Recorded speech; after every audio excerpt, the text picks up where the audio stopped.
দেখো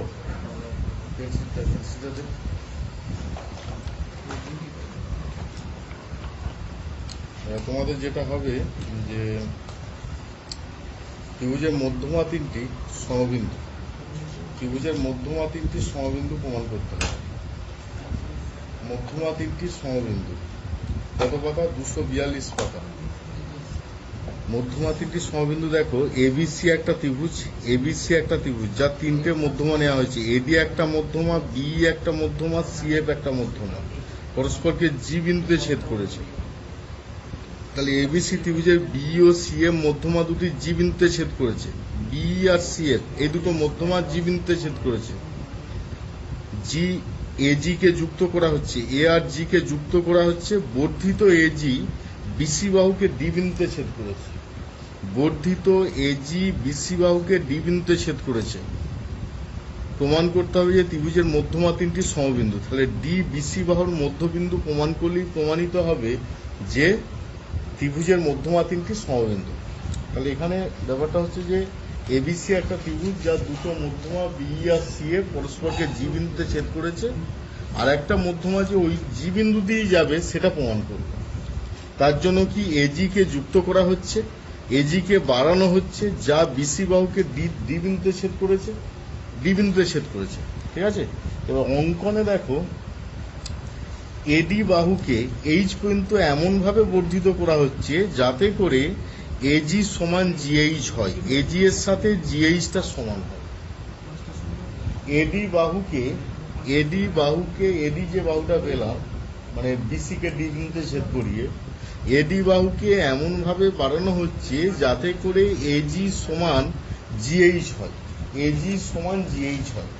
ঠিক আছে, বিএইচ সিএইচ যুক্ত করা হলো, বিএইচ আর সিএইচ যুক্ত করা হলো। দিয়ে দেখো এবিএইচ ত্রিভুজের এবি বাহুর মধ্যবিন্দু পাওয়া গেল। এবিএইচ এই যে ত্রিভুজটা এবিএইচ মানে এই ত্রিভুজটা নেওয়া হচ্ছে আগে। এর মধ্যবিন্দু বিএ বাহু বা এবি বাহুর মধ্যবিন্দু হচ্ছে এফ, আর এফজি এর সাথে বিএইচটা সমান্তরাল। কারণ ত্রিভুজের দুটি বাহুর মধ্যবিন্দু সংযোজক সরলরেখা, কারণ এজি সমান তো জিএইচ বলা আছে, অঙ্কন অনুসারে এজি সমান জিএইচ বলা আছে।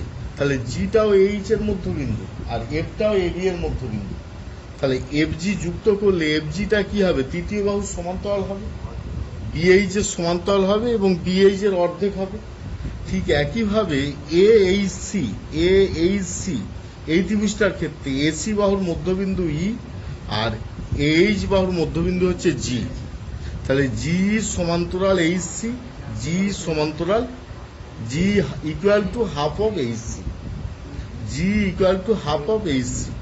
তাহলে এর থেকে আমরা বলতে পারছি যে এফজি এর সাথে বিএইচটা সমান্তরাল, আবার জিসি এর সাথে বিএইচটা সমান্তরাল, জিসি এর সাথে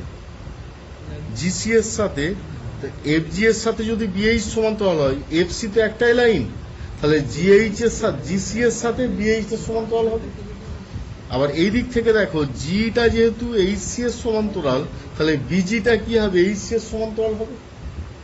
তাহলে একটা চতুর্ভুজের বিপরীত বাহুগুলো পরস্পর সমান্তরাল, সমান হোক আর না হোক, বিপরীত বাহুগুলো যদি পরস্পর সমান্তরাল হয় চতুর্ভুজটা একটা সামান্তরিক হবে।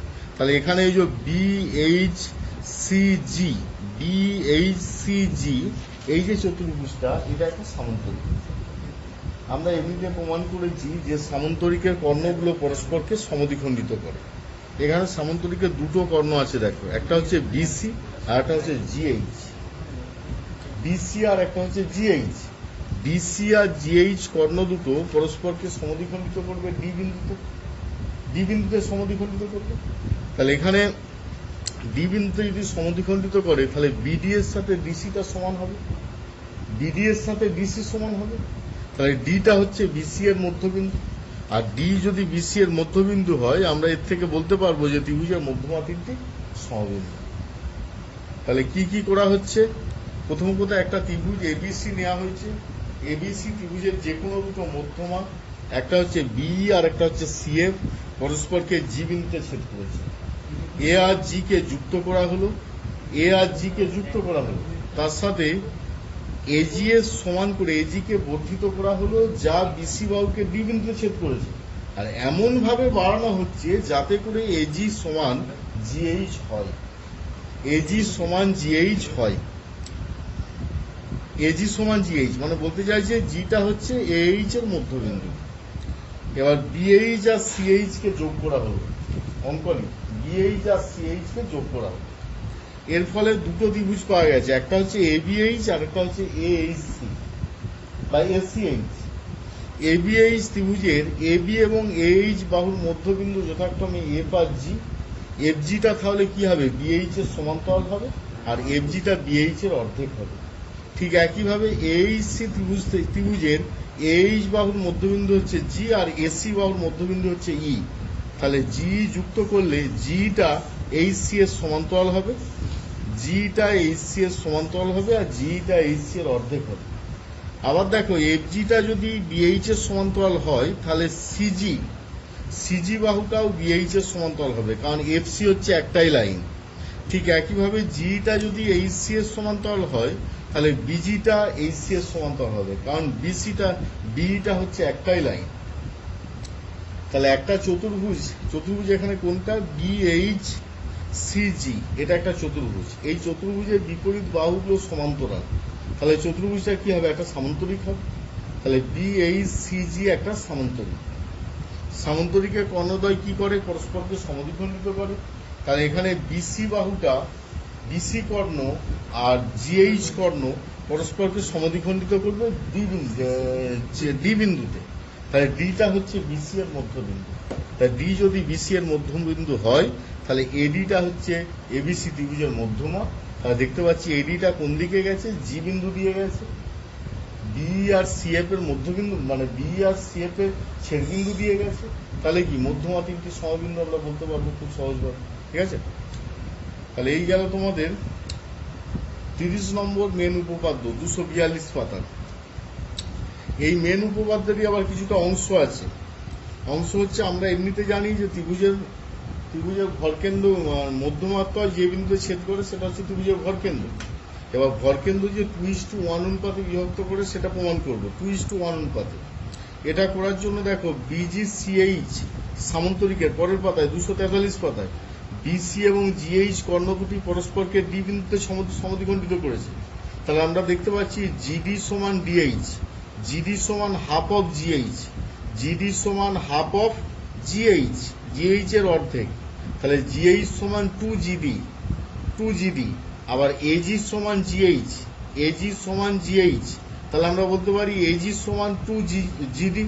তাহলে এজি বাই জিডি সমান 2/1। তাহলে এজি ইজ টু জিডি সমান 2:1। ঠিক আছে, কারণ কি ডিটা হচ্ছে জিএইচ এর মধ্যবিন্দু। তাহলে জিডিটা 2জিডি, মানে জিডি এর দ্বিগুণ করলে সেটা জিএইচ এর সমান হবে। আবার জিএইচটা হচ্ছে এজি এর সমান। তাহলে বলতে পারছি কি এজি সমান 2 ইন্টু জিডি। আবার এজি বাই জিডি সমান 2/1। এজি ইজ টু জিডি সমান 2:1। ঠিক আছে, আবার এইটা কি দেখো, আবার বিজি সমান 2/3 বিই প্রমাণ করতে পারবো। বিজি সমান 2/3 বিই প্রমাণ করতে পারবো, মানে বিই এর 2/3।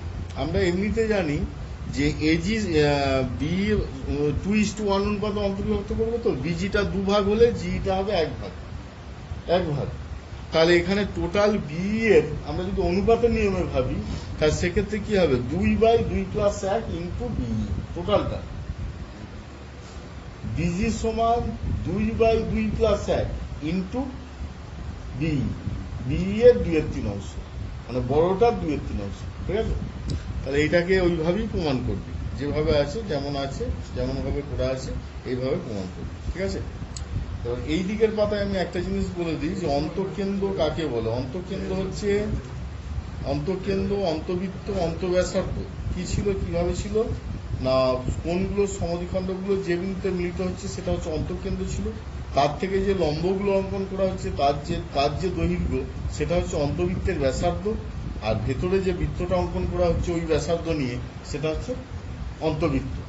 তাহলে প্রথম কথা যে কোণগুলোর যে কোনো দুটো কোণের সমদ্বিখণ্ড যে বিন্দুতে মিলিত হচ্ছে সেটা হচ্ছে অন্তঃকেন্দ্রের কেন্দ্র, অন্তবৃত্তের কেন্দ্র। অন্তবৃত্তের কেন্দ্র, ওই কেন্দ্র আর ওই কেন্দ্র থেকে বিপরীত বাহুর উপর লম্ব অঙ্কন করা হচ্ছে। লম্বের যেটা দৈর্ঘ্য সেটা হচ্ছে অন্তবৃত্তের ব্যাসার্ধ, আর ওই ব্যাসার্ধ নিয়ে যে বৃত্ত অঙ্কন করা হচ্ছে সেটা হচ্ছে অন্তবৃত্ত। ঠিক আছে, তাহলে এই জিনিসগুলো জানবে। বহির্বৃত্ত বলতে পরিবৃত্তটাকে বলছে বহির্বৃত্ত, মানে বাহুগুলো লম্ব সমদ্বিখণ্ডককে যে বিন্দুতে ছেদ করছে সেটা হচ্ছে পরিবৃত্ত বা বহির্বৃত্ত। ওর যে কেন্দ্র সেটা হচ্ছে বহিঃকেন্দ্র। ঠিক আছে, আর লম্ব বিন্দু তো বলা হয়েছে। ঠিক আছে, এগুলো সব মোটামুটি রিডিং করবে এবং মেন উপপাদ্যগুলোকে ভালো করে পড়বে।